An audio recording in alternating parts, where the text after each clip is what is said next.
आज परमानंद का विषय है, अधिक मास है, पुरुषोत्तम मास है। पुरुषोत्तम मास की बड़ी महिमा है, परंतु पुरुषोत्तम मास में स्नान की बड़ी महिमा है। तीर्थों में किए गए स्नान, समुद्रगामी नदियों में किया गया स्नान, इस सब का बड़ा महत्व है। पुरुषोत्तम मास भगवान श्री कृष्ण का अति प्रिय मास है। श्रीमन नारायण ही मानो पुरुषोत्तम मास में वायु, सूर्य का प्रकाश, रात्रि की चंद्रमा, सब कुछ जो कुछ भी है जिससे भी हम जीवित हैं, ये पंचभूत भी, पृथ्वी, जल, तेज, वायु, आकाश, सब कुछ नारायण में हो जाता है। अभी जो आप श्वास भी ले रहे हैं ना, उसमें भी श्रीमन नारायण ही आपके भीतर प्रवेश कर रहे हैं। इतना पवित्रतम ये मास है, अति प्रिय। साल भर में जितने भी श्रेष्ठ दिन होते हैं, चाहे जन्माष्टमी हो, चाहे राधाष्टमी हो, चाहे रामनवमी हो, हनुमान जयंती हो, नवरात्रि के दिन हो, कार्तिक मास हो, जितने भी साल भर के श्रेष्ठ दिनों में पुण्य प्राप्त होते हैं, वो सारे पुण्य पुरुषोत्तम मास के प्रतिक्षण में प्राप्त होते हैं, हर सेकंड में। ऐसा है पुरुषोत्तम मास। हमसे भूल चूक में, जाने अनजाने में जो भी अपराध हमसे बन जाते हैं, पुरुषोत्तम मास के हर क्षण में भगवत दर्शन, भागवत दर्शन, तीर्थों का दर्शन, संत वैष्णवों का दर्शन उन समस्त पापों को नष्ट कर देता है। बहुत ध्यानपूर्वक सुनिएगा और सब लोग एक निष्ठ होकर के बैठिए, बिल्कुल एक एक शब्द सुनिए। जो भी अपराध हमसे बन जाते हैं, चाहे जाने में चाहे अनजाने में, ठाकुर जी हमको 4 वर्ष में एक बार पुरुषोत्तम मास में अवसर देते हैं कि उस भूल को ठीक कर लो। आपसे जो भी अपराध हुआ उससे निवृत्त होने का प्रयास कर लीजिए, मैं आपको अवसर दे रहा हूं। तो ये अवसर है, इसको गवाइएगा मत। आज हमारी बात मान के कथा पूर्ण होने के बाद में अपने अपने कक्ष में जाइएगा और एक कागज पेन लेके सारी लिस्ट बनाइएगा। हमने कितने अपराध हमसे हो चुके हैं जो हमको पता है, या फिर हम क्या क्या अपराध रोज ही करते हैं, कौन कौन से अवगुण हमारे भीतर विराजमान हैं, इन सब चीजों की लिस्ट बनाइएगा और सबको एक बार अवलोकन करके 7 दिन तक नित्य उनका दर्शन कीजिएगा। ये मेरे अपराध हैं, ये हमारे अवगुण हैं, हे गंगा मैया कृपा करो, हे भागवत जी आप कृपा करो, हे पर्वतराज हिमालय, हे बद्री केदारनाथ भगवान आप कृपा करके हमको परम पवित्र करो। हम संकल्प लेते हैं आज के बाद ऐसा नहीं करेंगे। और 7 दिन बाद अपने अवगुणों की वो पर्ची, उस पर पुष्प आदि लग करके, तिलक आदि लगा करके बढ़िया उसको गंगा जी में प्रवाहित कर देना। लेकिन संकल्प के साथ गंगा मैया को वचन देना कि आज के बाद नहीं करेंगे, आप इस बार हमको पवित्र कर दो। बस आप अपनी पर्ची उसको प्रवाहित कर देना, गंगा मैया आपको परम पवित्र कर देंगे। ये पुरुषोत्तम मास आपको नारायणमय बना देगा। इसलिए इस अवसर को चूकिएगा नहीं, जितना हो सके इस अवसर का लाभ लीजिए। इन 7 दिनों तक नियम बनाइए। वैसे तो कहते हैं कि पुरुषोत्तम मास के, कई लोग पूछते महाराज जी नियम क्या है? एकादशी का जो नियम होता है ना, वो पूरे मास भर का नियम है। ये सबसे श्रेष्ठ नियम है। और यदि आप पूछें और कोई नियम बताइए, तो देखिए पुरुषोत्तम मास में सबसे श्रेष्ठ नियम है भागवत दर्शन। भागवत दर्शन का मतलब क्या होता है? भागवत का मतलब केवल पोथी नहीं, भागवत का मतलब भगवान के जो हैं उनका दर्शन। साल भर भगवान के दर्शन का महत्व है, लेकिन पुरुषोत्तम मास में भगवान के संत, भगवान के वैष्णवजन, भगवान के विप्रजन, संत वृंद आदि, इन सबके दर्शन का महत्व है। इसलिए भैया चूकिएगा मत। ब्राह्मणों को प्रणाम करो, संत जनों को प्रणाम करो, जो भी वैष्णव तिलक में दिखाई दे उसको प्रणाम करो। वैष्णव दर्शन का फल है। हमारे गुरुदेव एक छोटी सी कथा सुना रहे थे पुरुषोत्तम मास की, कि नारायण भगवान से नारद जी ने जाकर के पूछा, महाराज इस पुरुषोत्तम मास के भाव का फल क्या है और इस पुरुषोत्तम मास में विशेषता क्या है?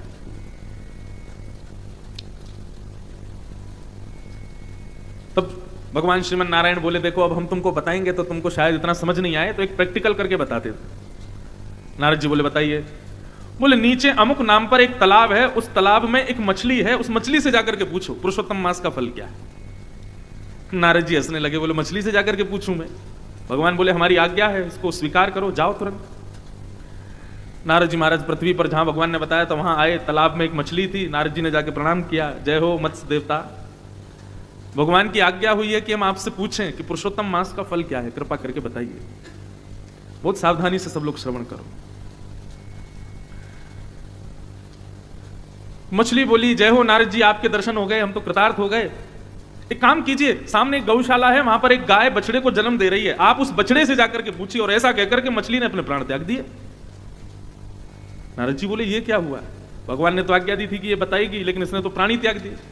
लेकिन कह के गई है कि उनसे पूछो, गैया बछड़े को जन्म दे रही है। नारद जी गए गौशाला में, जाके गैया को प्रणाम किया। बछड़े का जैसे ही जन्म हुआ, नारद जी ने प्रणाम किया, बोले भैया भगवत आज्ञा हुई है कि हम आपसे पूछें पुरुषोत्तम मास का फल क्या है। बछड़ा भी प्रसन्न हो गया, जय हो, मेरे कितने सौभाग्य कि जन्म लेते ही नारद जी के दर्शन हो रहे हैं। हे नारद जी, वो सामने वृक्ष है ना, उस वृक्ष पर एक सुख तोता, उसके बालक का जन्म हुआ है, आप जाकर के उस बालक से पूछिए। और ऐसा कहकर के उस वत्स ने भी प्राण त्याग दिए। नारद जी बोले ये हो क्या रहा है भैया, मैं जिससे पूछ रहा हूं वो प्राण त्याग देता है। नारद जी उस वृक्ष पर तोते के वत्स से बोले भैया आपका भी जन्म हुआ। वो तोता प्रसन्न हो गया नारद जी को देख करके, बोले जय हो, आपके दर्शन हो गए नारद जी। नारद जी बोले भैया पुरुषोत्तम मास के फल क्या हैं, पुरुषोत्तम मास की योग्यता क्या है, जरा बताइए। सुख पक्षी के उस छोटे से बालक ने कहा, जय हो नारद जी, आपके दर्शन हुए, मैं कृतार्थ हो गया। अभी अभी ना इस नगर के राजा के पुत्र ने जन्म लिया है, आप जाकर के राजा के यहां उस पुत्र से पूछिए। और ऐसा कहकर के वो सुख पक्षी का बालक भी मर गया। नारद जी तो घबरा गए, बोले मैं जिससे पूछता हूं वो प्राण त्याग देता है। मछली के बालक ने त्याग दिया, गैया के बालक ने त्याग दिया, अब इस सुख के बालक ने भी। कहीं ऐसा नहीं हो मैं राजा से पूछने जाऊं उसका बालक भी प्राण त्याग दे। मैं जहां जा रहा हूं भैया, कहीं यही तो पुरुषोत्तम मास का फल नहीं है। नारद जी बड़े घबरा गए, लेकिन क्या करें, जानना तो है, भगवान की आज्ञा है। तो नारद जी पहुंचे, और पहुंच करके राजा ने तो आनंद हो गया, अरे वाह वाह वाह, जय हो, मेरे घर बालक हुआ, संत नारद पधारे हैं, भगवत शिरोमणि पधारे हैं, दंडवत प्रणाम किया। बोले महाराज भगवान की आज्ञा हुई है, पुरुषोत्तम मास का फल जान करके आओ, महिमा पूछ करके आओ, जो भी बता रहे हैं सब प्राण त्याग रहे हैं, अंततोगत्वा आपके पुत्र से पूछने के लिए कहा है। नन्ना सा राजा का पुत्र जैसे ही नारद जी की गोद में दिया, तो भगवत आज्ञा से वो नन्ना सा बालक ही बोलने लगा, बोले जय हो नारद जी, आपको प्रणाम। बोले भैया प्राण मत त्यागना, पहले ये बताओ पुरुषोत्तम मास का फल क्या है। वो बालक आनंदित हो गया, और आनंदित होकर के बोला, नारद जी मैं अपने प्रारब्धों से एक मछली बना था, लेकिन पुरुषोत्तम मास में आपका दर्शन करके मैं उस योनि से मुक्त हो गया। अपने प्रारब्ध के कारण एक वत्स बन करके आया, बछड़ा बन के आया। पुरुषोत्तम मास में आपके दर्शन से मैं उस योनि से भी मुक्त हो गया। फिर मैं एक सुख पक्षी बन करके आया, आपके दर्शन से उससे भी मुक्त हो गया। और इन समस्त प्रारब्धों से मुक्त होकर के अब मैं मानव ही नहीं, एक राजा के घर में जन्म लेकर के आया हूं। केवल एक संत के दर्शन से यह फल प्राप्त होता है पुरुषोत्तम मास में। यह है भागवत दर्शन की महिमा।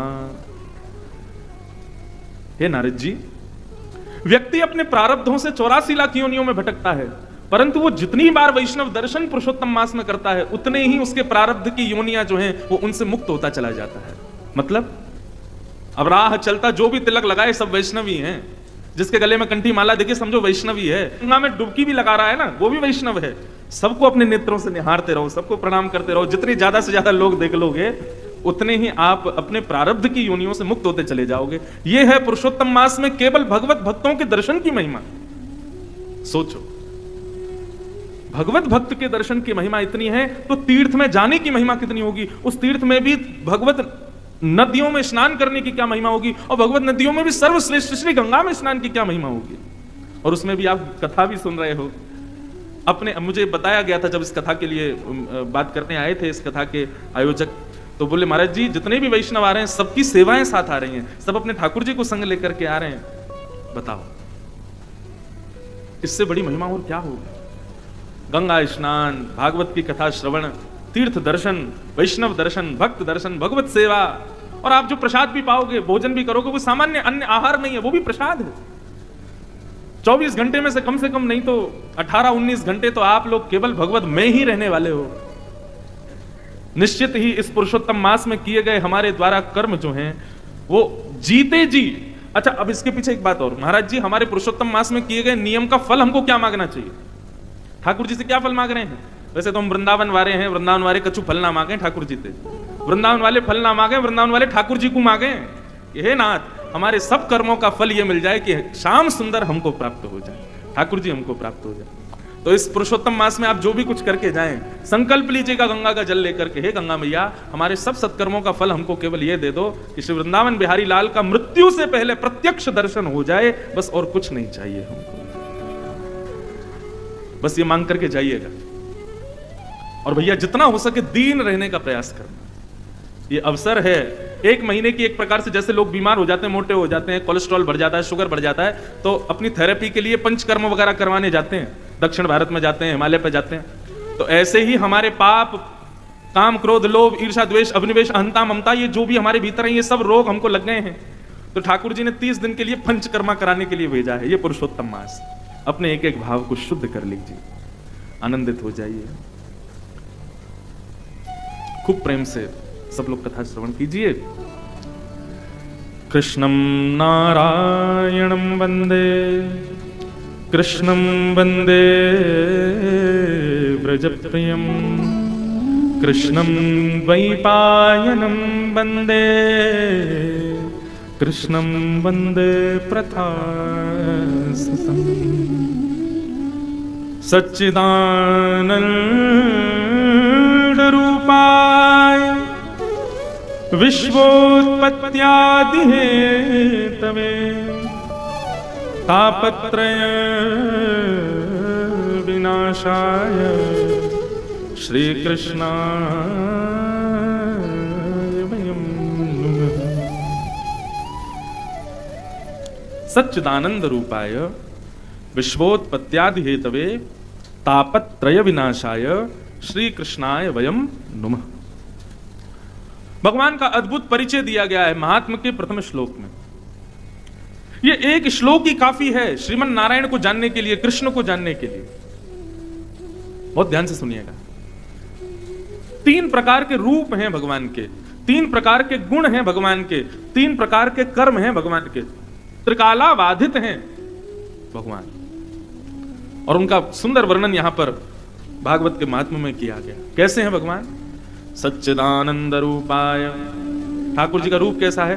पहला, सत्य। भगवान सत्य है। सब लोग इधर देखो, कथा सुनो ध्यान से, सावधानी से। ठाकुर जी का प्रथम स्वरूप क्या है? सत्य। भगवान सत्य हैं, सब जानते हैं, लेकिन मेरी दृष्टि में एक भाव है। उनको सत्य इसलिए कहा जाता है क्योंकि उनके सामने जाने के बाद व्यक्ति के भीतर कितनी भी सत्यताएं छुपी हो, सब प्रकट हो जाती हैं। बहुत ध्यान से समझिएगा इस बात को। आप अपने अवगुणों को अपनी पत्नी से छुपा लोगे, पत्नी अपने भावों को पति से छुपा लेगी, बच्चे माता पिता से छुपा लेंगे, सबसे आप अपने भावों को छुपा लोगे। लेकिन ठाकुर जी के सन्मुख जाते ही कई लोग कान पकड़ते हैं। क्यों पकड़ते हैं? ए नाथ, आप तो सब जानते हो मेरे अंदर क्या क्या है, मैं कैसा हूं, कि पड़ोसी को देख करके मुझको कितनी जलन होती है, आपको सब पता है। किसी की उपलब्धि मुझसे देखी नहीं जा रही है, आप सब जानते हो नाथ। मैं एकादशी के दिन चुपके चुपके रोटी खा लेता हूं, आपको पता है नाथ। आप सब जानते हो नाथ, आपसे क्या छुपा है। हमारे भीतर जितने भी असत्य हैं जो हमने सबसे छुपाए हैं, ठाकुर जी के सामने सहज सब प्रकट हो जाते हैं, इसलिए वो सत्य हैं। व्यक्ति कितना भी बनावटी रूप धारण कर ले संसार को रिझाने के लिए, लेकिन ठाकुर जी के सामने जाकर के उस सब वास्तविकताएं उसको याद आ जाती हैं। मैं कितना क्रोधी हूं, मैं कितना कामी हूं, कितना लोभी हूं, कितना द्वेष मेरे भीतर बड़ा है, ये सब ठाकुर जी के सामने प्रकट हो जाता है, इसलिए वो सत्य हैं। क्यों? क्योंकि व्यक्ति के हृदय से सत्य को प्रकट करा देते। उनके जैसे सूर्य के प्रकाश आते ही अंधेरा रुकेगा नहीं। सूर्य के प्रकाश आते ही कितनी भी बहुमूल्य वस्तु हो, अंधेरे में जो दिख नहीं रही है वो प्रकट हो जाती है। ऐसे ठाकुर जी के सामने जाती व्यक्ति के सारे विकार, सारे असत्य प्रकट हो जाते हैं, इसलिए वो सत्य है। तो भगवान का पहला स्वरूप क्या है? सत्य। ठाकुर जी का दूसरा स्वरूप है चैतन्य। भगवान चैतन्य है। केवल जड़ में ही उनका दर्शन मत करो, केवल मूर्ति में ही वो है, ऐसा नहीं। हमारे वृंदावन में, मैं एक बात कथाओं में कहा करता हूं, हमारे वृंदावन में जिसको देखो राधे राधे राधे राधे, जय श्री राधे राधे राधे बोलते, बेचारे कन्हैया तो कोने में कहीं बैठे हैं। जय श्री कृष्ण हम बार कोई 2-4 लोग बोलते नहीं, तो वृंदावन में सब राधे राधे बोलते हैं। लेकिन आप मंदिर में जाकर के देखो, बिहारी जी चले जाओ, राधा वल्लभ जी चले जाओ, राधा रमण जी चले जाओ, कहीं भी चले जाओ, बैठे कौन है? श्याम सुंदर। और मुख से बोल क्या रहे हैं? जय जय श्री राधे। राधा रानी कहां है? सब जगह ठाकुर जी बैठे हैं। अब इसके अनेक भाव हैं। राधा रानी बैठी हैं, वो देखने के लिए बहुत समय चाहिए, सदगुरु की कृपा चाहिए तो किशोरी जी दिखें। लेकिन प्रत्यक्ष भाव से, यदि सामान्य भाव से वृंदावन में आप देखो तो केवल ठाकुर जी हैं। राधा रानी कहां है? वृंदावन की वायु राधा रानी है, वृंदावन के शब्द राधा रानी है, वृंदावन का कण-कण राधा रानी है, वृंदावन में प्रकाश राधा रानी, वृंदावन की निशा राधा रानी, वृंदावन में वृक्ष राधा रानी, पत्र राधा रानी, सब राधा रानी है। केवल जड़ भाव से राधा रानी नहीं है, चैतन्य भाव से वृंदावन में विचरण कर रही हैं, वो श्री राधा रानी सब जगह घूम रही है। तो भगवान का दूसरा स्वरूप चैतन्य, वो केवल जड़ पदार्थ में नहीं है, केवल मूर्ति में नहीं है। ठाकुर जी चैतन्य है, प्रत्यक्ष है, वो केवल जड़ में ही प्रकट हो गए ऐसा नहीं है, वो चैतन्य भी रहते हैं। इसका दूसरा अर्थ यह है भैया, चलते फिरते उठते बैठते हर मानव चैतन्य है, तो इसका मतलब उनके भीतर ठाकुर जी हैं। गीता में भगवान कहते हैं ईश्वरः सर्वभूतानां हृदय सेर्जुन तिष्ठति, सबके भीतर भगवान बैठे। और इसका सबसे बड़ा कारण क्या है? व्यक्ति के अंदर भगवान है, इसका सबसे बड़ा उदाहरण क्या है? बहुत ध्यान से सुनिएगा। व्यक्ति को आप स्पर्श कर रहे हो, व्यक्ति के आप संग बैठे हो, व्यक्ति के आप संग खा रहे हो, कब तक? जब तक वो जीवित है। लेकिन जैसे ही उसके प्राण निकल जाते हैं, क्या आप उसके बगल में बैठोगे? क्या आप उसका स्पर्श करोगे? क्या आप उसको अपने पास बैठाओगे? क्या अपने घर में रखोगे? नहीं। प्राण निकलते ही, मैं इस पंक्ति को निश्चित अपनी हर कथा में गाता हूं, सूरदास जी कहते हैं जा प्रियतम सो प्रीत घनेरी, प्राण निकल जाने के बाद सो देख डर जे, जा प्रियतम सो प्रीत घनेरी, जा प्रियतम सो प्रीत घनेरी, जा प्रियतम सो प्रीत घनेरी, जा प्रियतम सो प्रीत घनेरी, सो देख डर जे, सो देख डर जे। पत्नी को अपना पति बहुत प्रिय है, पति को अपनी पत्नी बहुत प्रिय है, बच्चों को अपने माता पिता बड़े प्रिय हैं, माता पिता को अपने बच्चे बड़े प्रिय हैं, भाई भाई को प्रिय है, बहन बहन को प्रिय है, सब एक दूसरे से प्रेम करते हैं, आसक्ति है सबकी। लेकिन जैसे ही हम जिससे प्रेम करते हैं वो अपने प्राण त्याग देता है। हम रोते जरूर हैं, हम बिलखते जरूर हैं, लेकिन उस समय कोई कह दे अच्छा भैया रो मत, एक काम करो, इनको तुम अपने कमरे में ही रखो, है ना, वहीं रखो इनको, बढ़िया रोज सुबह श्रृंगार करना, अब खाएंगे तो है नहीं, रोज इनका भोग लगा देना, रखो इनको अपने घर के साथ ही, मत भेजो इनको शमशान घाट, अपने घर में ही रखो। रखोगे? नहीं रखोगे। भाई बंधु जो सब उससे प्रेम करते हैं, पंडित जी मुहूर्त कब है, कब ले जाना है इनको शमशान घाट? अरे भैया तुमसे बहुत प्रेम करता था, 2-4 दिन रख लो। अरे नहीं महाराज, रख नहीं सकते। क्यों? दुर्गंध आने लगेगी शरीर में से, अब इसके प्राण चले गए हैं, अब ये हमारे किसी काम का नहीं है। वो प्राण जो चले गए हैं वही चैतन्य भगवान है, जिसकी वजह से वो किसी का भाई था, जिसकी वजह से वो किसी का गुरु था, जिसकी वजह से वो किसी का पति था। वो व्यक्ति किसी का नहीं था, उसके भीतर बैठे चैतन्य सबके थे। वही चैतन्य भगवान का दूसरा रूप है। मन पंछी उड़ जाई है जा दिन, मन पंछी उड़ जाई है, मन पंछी उड़ जाई है जा दिन, मन पंछी उड़ जाई। सूरदास जी कहते हैं बिन गोपाल को नहीं अपनो, बिन गोपाल बिन गोपाल को नहीं अपनो, बिन गोपाल को नहीं अपनो, जासों की रहती रे, जासों की रही, मन पंछी उड़ जाए हैं जा दिन, मन पंछी उड़ जाए,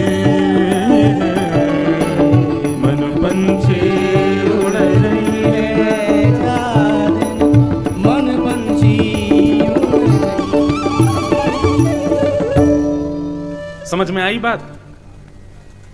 भगवान का पहला स्वरूप कौन सा बताया था और दूसरा चैतन्य कैसे हैं भगवान, समझ में आया? आगे चलें। अब भगवान का तीसरा स्वरूप आनंद। ऋषिकेश में बैठे हो, बढ़िया मौसम हो रहा है, चारों तरफ हरियाली है, क्या सुंदर गंगा जी बह रही हैं, मंदम मंदम मंदम जलधारा ऊपर से गिर रही है। हमारे आयोजक परिवार ने एक से एक रसोइया बुलाए हैं प्रसाद बनाने के लिए, सब लोग पाओगे। बढ़िया जैसी तैसी कथा है, व्यास जी सुनावेंगे। बताओ सुख मिल रहा है कि आनंद आ रहा है? क्या अंतर है दोनों में? सुख में और आनंद में अंतर क्या है? जिस वस्तु का उपभोग करने पर, जिस वस्तु का उपयोग या उपभोग करने पर उस वस्तु की रसता धीरे धीरे कम होने लग जाए, उसको सुख कहते हैं। जैसे कि रसगुल्ला आपने खाया तो एक खाने के बाद में दूसरा जब खाओगे तो पहले में जो स्वाद आया था वो दूसरे में नहीं आएगा, धीरे धीरे कम होने लग जाता है। महंगे फोन, 1.5 लाख का 2 लाख का फोन खरीद के लाओगे तो उसको डिब्बे से निकालते ही चलाने में जो सुख मिलेगा वो उसके अगले दिन कम हो जाएगा, उसके तीसरे दिन और कम हो जाएगा, चौथे दिन और कम हो जाएगा, धीरे धीरे कम होता चला जाएगा। 1 करोड़ की 1.5 करोड़ की गाड़ी लेकर के आओगे शोरूम से, पहले दिन बैठने में जो सुख मिलेगा धीरे धीरे धीरे धीरे वो कम होता चला जाएगा। 25,000 रुपए प्रतिदिन के महीने के कमरे में किसी होटल में रुकोगे तो प्रवेश करते ही जो सुख मिलेगा वो हर क्षण में कम होता चला जाएगा। संसार की हर वस्तु जिसका उपभोग करने पर उसके उपभोग से मिलने वाला सुख कम होता रहे उसी को सुख कहते हैं। लेकिन ऐसी वस्तु जिसका उपभोग करने पर रस का वर्धन होता रहे उसको आनंद कहते हैं। और वो आनंद केवल ठाकुर जी की कथा और ठाकुर जी के दर्शन, वैष्णव संग और ये मधुर आनंद में ही होता है। ये है सुख में और आनंद में अंतर। पहले दिन जितना आनंद आ रहा है कथा में, कल उससे दुगुना आएगा, तीसरे दिन उससे तिगुना आएगा, चौथे दिन उससे 4 गुना ज्यादा आएगा, और अंतिम दिन तो कहीं कहीं ऐसा भी हो जाता है कि लोग विलक विलक करके रोते हैं कि कथा विश्राम क्यों हो गई, अब हमको घर जाना पड़ेगा। व्यास जी आप जा रहे हो? एक जगह मेरी कथा हुई थी, वहां तो मुख्य यजमान जो थे वो मूर्छित ही हो गए 7वें दिन। मंच पर मुझको विदा करने के लिए जब तिलक करने आए तो जो मुख्य यजमान थे वो मूर्छित हो गए, बेहोश हो गए, विरह में कि कथा जा रही है, अब हमारे यहां कथा विश्राम हो गई। आनंदाम बुद्धिवर्धनम प्रतिपदम, जो हर क्षण में जिस सुख का वर्धन जहां पर होता है उसको आनंद कहते हैं। और क्षमा कीजिएगा, संसार के लोग इस बात को समझते नहीं है। आध्यात्म भक्ति मार्ग हर क्षण में सुख का वर्धन करता है, हर क्षण में सुख को बढ़ाता है। अरे कहां तक कहें, कृष्ण और श्रीमन नारायण की चरण सन्निधि में रहने वालों को रोने में भी सुख मिलता है। संसार के लिए रोते हैं तो मन होता है कोई आए, हमको चुप करा दे, हमको हृदय से लगा ले, हमारे आंसू पहुंच दे। लेकिन जब भगवत विरह में आंसू निकलते हैं ना, तब मन होता है कोई ना आवे, मुझे कोई रोके ना, मुझे कोई टोके ना, थोड़ा एकांत में रहने दो, मुझे छेड़ो मत, मुझे रोने दो। क्यों? ये सुख दे रहा है। इसको कहते हैं आनंद, जो प्रतिपद, प्रति क्षण में, प्रति सेकंड में आपके सुख को बढ़ाता है और उसका वर्धन करता है। क्षमा कीजिए, संसार में ऐसी कोई वस्तु नहीं है जो आपके सुख को बढ़ाए। सांसारिक ऐसी कोई वस्तु नहीं जो आपके सुख को बढ़ाए। आप इसमें कई लोग मुझे पता है क्या तर्क देते हैं, महाराज जी मदिरा पीने वाला व्यक्ति उसको हर दिन सुख मिलता है। अरे मैंने कहा कभी पूछना उससे, जब वो मदिरा पान ना करता हो तब पूछना, भैया तुमको अच्छा लगता है? तो पता क्या बोलेगा, ना बिल्कुल अच्छा नहीं, मैं तो चाह रहा हूं छूट जाए, लेकिन मेरी इंद्रियां इसके प्रति आसक्त हो गई हैं। अच्छा ठीक है, आप मुझे कहते हो कि महाराज मदिरा पान करने वाले और दुनिया भर के सांसारिक व्यसनों को करने वाले उन लोगों को सुख मिल रहा है इसीलिए तो वो रोज कर रहे हैं, लेकिन उससे हो क्या रहा है? उनके शरीर का ही तो पतन हो रहा है, उनकी बुद्धि का पतन हो रहा है, उनकी मानसिकताओं का पतन हो रहा है, उनके विचारों का पतन हो रहा है। लेकिन आध्यात्म जगत में रहने वाले व्यक्ति का सुख भी बढ़ता है, आनंद भी बढ़ता है और बौद्धिक विकास भी होता है, मानसिक विकास भी होता है, उसका पतन नहीं होता, उसका शरीर। आहा, अब ये मानस जी की कथा करके आए ना, तो एक सुंदर विषय उसमें आया कि हनुमान जी जब विभीषण के यहां गए, लंका में जब घूम रहे थे, तो जैसे ही विभीषण के घर गए, बाहर देखा धनुष बाण चित्र लगा है, राम राम की ध्वनि आ रही है, तो हनुमान जी ने ब्राह्मण का वेश धारण किया। और जैसे ही विभीषण के पास पहुंचे हैं तो विभीषण जानता नहीं है कि ये कौन है। हनुमान जी आए थे, ब्राह्मण बन के आए, लेकिन हनुमान जी ब्राह्मण के वेश में आए तो विभीषण ने बिना पहचान के भी हनुमान जी को दंडवत प्रणाम किया, बोले जय हो भगवान, आप बड़े बड़े पधारे। हनुमान जी को थोड़ा संकोच हुआ, कहीं पहचान तो नहीं गया मुझको। एक आध बार दर्पण में देखा, बोले यार लग तो ब्राह्मण ही रहा हूं, इसको ये मुझे प्रणाम क्यों कर रहा है? हनुमान जी ने पूछा, विभीषण क्या आप हमको जानते हो? क्या आपको पता है हम कौन है? विभीषण बोला, मैं आपको जानता नहीं हूं, मुझे नहीं पता आप कौन हो। पर हनुमान जी बोले, तो फिर तुमने हमको प्रणाम क्यों किया और हमको इतना स्याह स्याह के देख क्यों रहे हो? विभीषण ने जो उत्तर दिया ना, विभीषण कहता आप जो भी हो मैं नहीं जानता, पर जब से मैं आपको देख रहा हूं तब से मुझे राघव की बड़ी याद आ रही है, जब से मुझे राम जी बड़े प्यारे लग रहे हैं, मेरा बार बार मन हो रहा है मैं थोड़ा और भजन कर लूं, मैं थोड़ी और सेवा कर लूं। जब से आपको देखा मुझे ऐसा लग रहा है मैं ठाकुर जी के और समीप पहुंच गया, तो अब मुझे और पहचान की जरूरत नहीं कि आप कौन हो, पर आप जरूर कोई वैष्णव हो। तुरंत हनुमान जी अपने रूप में आ गए। मतलब क्या समझ में आई बात? लोग कहते हैं महाराज व्यसन करने वालों को भी तो सुख मिल रहा है। अरे उनको देख करके और नेगेटिविटी आ जाती है अंदर। अभी मदिरा पी करके कोई आ जाए इस पंडाल में, आप क्या करोगे? पीछे के लोग ही 4-5 लोग उसको भगा देंगे यहां से। फ्लाइट में बैठे हो, बगल वाला मद्यपान कर ले, मांस खा ले, तो आपका दिमाग ऐसा हो जाता है। अब हम वैष्णव हैं, हम लोगों को तो ठीक लगता नहीं, लेकिन वैष्णव कैसा, वो जिस क्षेत्र में जाता है, जिस स्थान पर जाता है, जिस सभा में पहुंच जाता है, वहां के लोगों के हृदय में अत्यंत शांति। उसमें कुछ कहा नहीं है, लोग उसको जानते नहीं, लेकिन फिर भी उनका हृदय परम शांत हो जाता है। मैंने प्रसंग सुना है, क्योंकि स्थान उन्हीं का है इसलिए मैं कह सकता हूं। हमारे परम पूजनीय श्री भाई जी,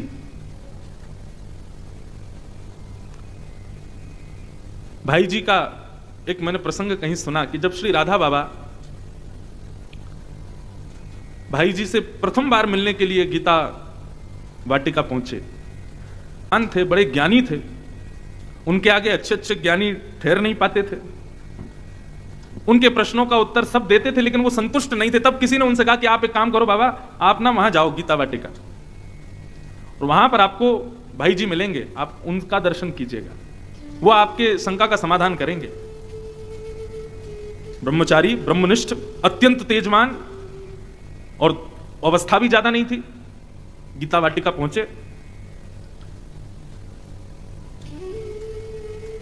पूज्य भाई जी संतों को प्रसाद पवा रहे थे, तो किसी ने कहा बाबा आप थोड़ा विराजो, भाई जी अभी आ रहे हैं।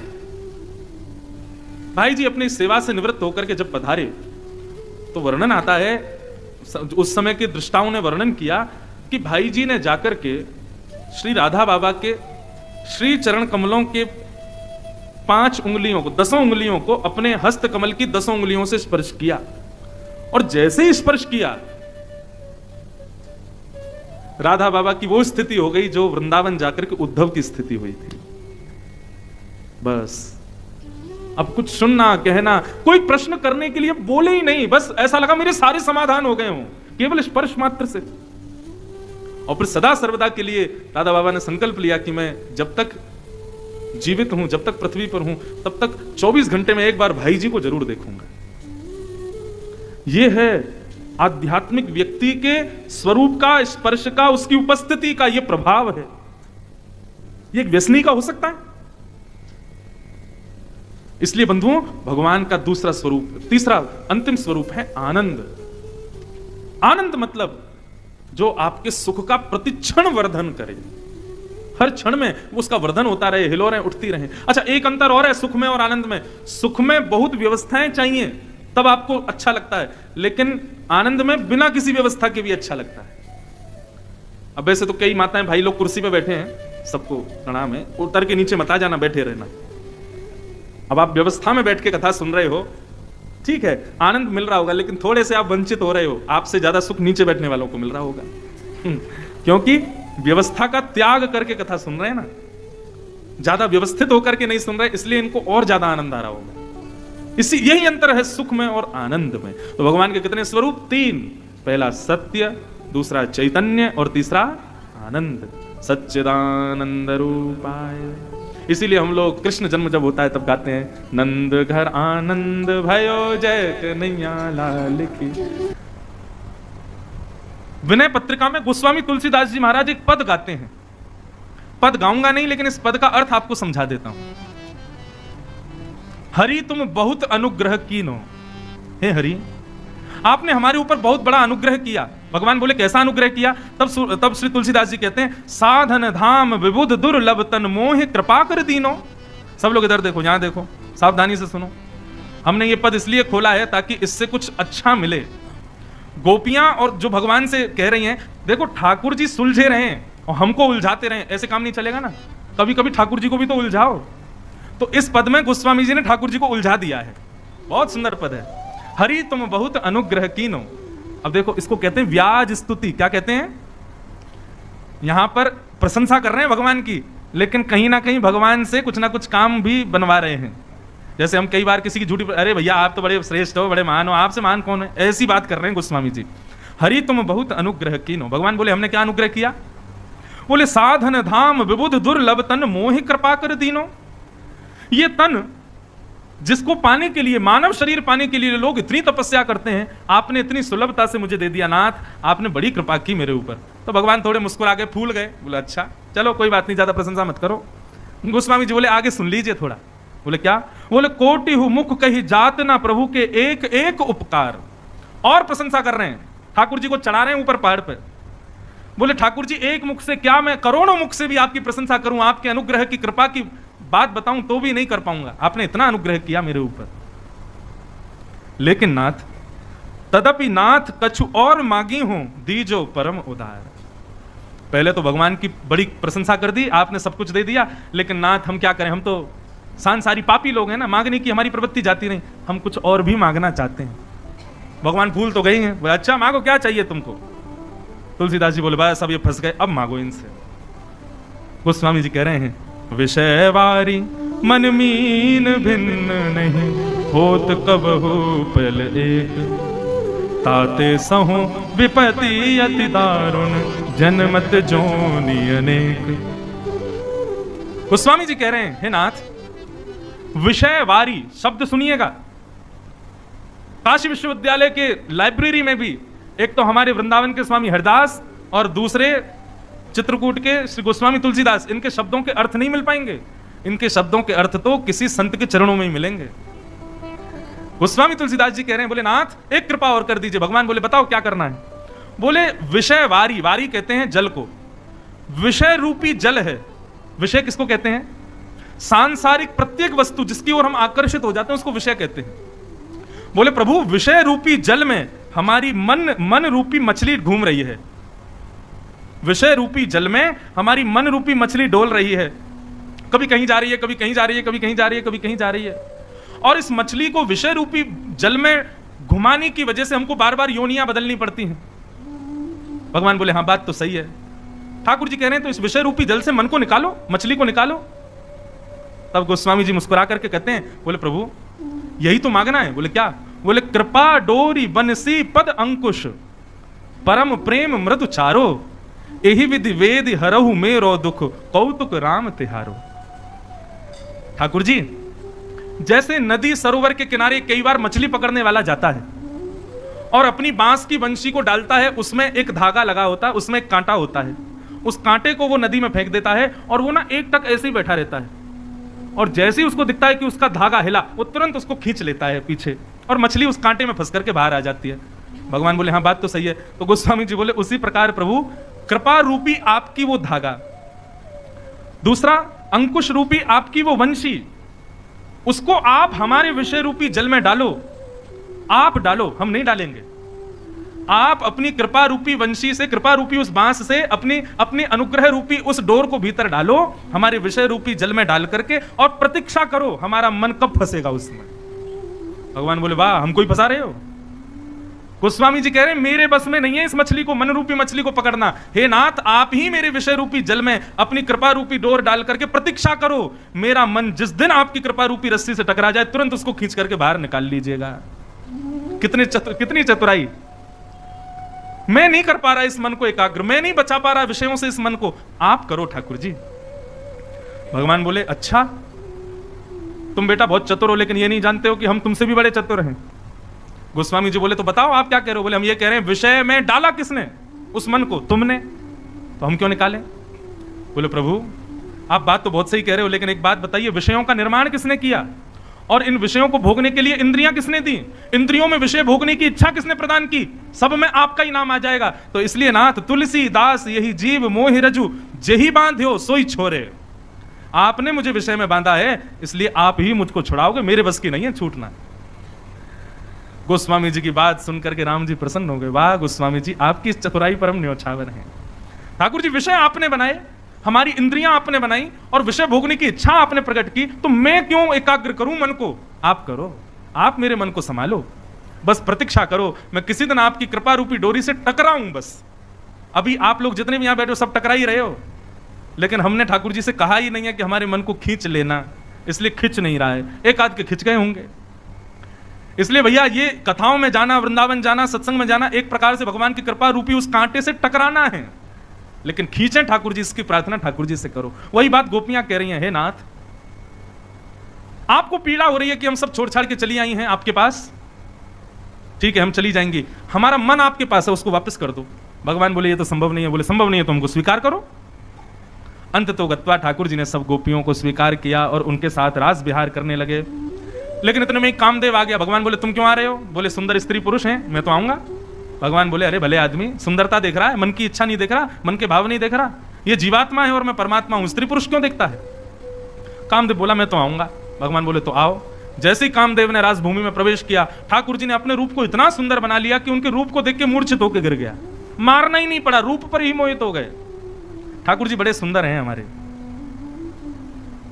चांद सा सलोना मुख, लटे घूंघरारी हैं, भौएं हैं कटीली आंखें, तिरछी कटारे, होया के मधुर रसीले वचन, हो मेरा या पे अटक गया मन। कामदेव मोहित हो गया और सब गोपियों ने भगवान को मदन मोहन नाम से उच्चारण करना प्रारंभ किया। बोलो मदन मोहन लाल की जय। जो काम को भी अपने ऊपर मोहित कर ले वो मदन मोहन। भगवान गोपियों के संग सहज हो गए, गले में गलवैयां डालने लगे। गोपियों को पसीना आए तो अपने ही पटका से पहुंचने लगे। गोपियों को अभिमान हो गया कि हम बड़ी सुंदर हैं, इसलिए हमारे रूप पर ठाकुर जी मोहित हो गए। ये बात जानते ही ठाकुर जी को अच्छा नहीं लगा कि इनको अभिमान हो रहा है। अभिमान जानते ही ठाकुर जी समस्त गोपियों के बीच से अंतर्ध्यान हो गए। सब गोपियां यत्र तत्र सर्वत्र खोजने लगी, लेकिन श्याम सुंदर नहीं मिले। तब यमुना पुलिन पर जाकर के गोपियों ने गोपी गीत गाया। अभिमान जानते ही ठाकुर जी समस्त गोपियों के बीच से अंतर्ध्यान हो गए। सब गोपियां यत्र तत्र सर्वत्र खोजने लगी, लेकिन श्याम सुंदर नहीं मिले। तब यमुना पुलिन पर जाकर के गोपियों ने गोपी गीत गाया। हम लोग गंगा के पुलिन पर बैठे हैं, गंगा के तट पर बैठे हैं। जिनको गोपी गीत आता हो मेरे साथ गाइएगा, जिनको नहीं आता फोन में खोल लो, फिर भी गाओ सब लोग। आज पुरुषोत्तम मास के पावन अवसर पर गंगा जी के तट पर ऋषिकेश में हम आप सब लोगों ने गोपी गीत और श्रीमद् भागवत के एक संपूर्ण अध्याय का पाठ किया है। गोपी गीत का यदि कोई व्यक्ति सहस्त्र गान कर ले, 1000 बार गा ले गोपी गीत, एक दिन में एक बार या 1000 दिन में एक एक गावे, तो ऐसा कहते हैं कि उसके स्वप्न में ठाकुर जी का दर्शन संभव हो जाता है। परंतु अधिक मास का इतना बड़ा महत्व है कि यहां जो भी करो वो मल्टीप्लाई इनटू 1000 होता है। आपने अभी जिन लोगों ने भी मेरे साथ संपूर्ण गोपी गीत गाया, गंगा के तट पर गाया, तो बाकी के स्थानों पर तो मल्टीप्लाई इनटू 1000 होता होगा, लेकिन गंगा के तट पर तो मल्टीप्लाई इनटू 10,000 हुआ होगा। आज 10,000 गोपी गीत हमारे संपूर्ण हुए और अब प्रतीक्षा करो, स्वप्न में ठाकुर जी आएंगे। स्वप्न में निश्चित उनका दर्शन होगा, ये हम व्यासपीठ से आपको कह रहे हैं। और हो जाए ना तो किसी को गाने मत ले जाना, बताना मत किसी को, बस अपने मन ही मन प्रसन्न हो जाना। अब मैं भी प्रतीक्षा करूं, आप भी करो, श्याम सुंदर निश्चित पधारेंगे। और बंधुओं, नहीं आ रहे तो ऐसा नहीं है कि प्रतीक्षा में हो कि हमने एक ही बार तो एक दिन गाया तो था, 10,000 हो गए थे, क्या जा रहा है, रोज गा लो, 10 मिनट रोज लगेंगे, रोज गोपी गीत का गान करो। अधिक मास तो पूरे पूरे करो। हम तो कह रहे स्वप्न का प्रत्यक्ष श्याम सुंदर आ जाएंगे। गोपी गीत इतना प्रिय है श्याम सुंदर को। आज का तट है, पुरुषोत्तम मास है, मधुर आनंद के साथ सब लोग जय जयकार करो। बोलो वृंदावन बिहारी लाल की जय, श्री बद्रीनाथ भगवान की जय, श्री केदारनाथ भगवान की, गंगा यमुना मैया की जय, पर्वतराज हिमालय की, सब संतन की जय, सब ऋषियों की जय, पुरुषोत्तम मास की जय, भागवत महापुराण की, देवादिदेव महादेव शंकर भगवान की जय। जय श्री राम। नमः पार्वती पतये हर हर।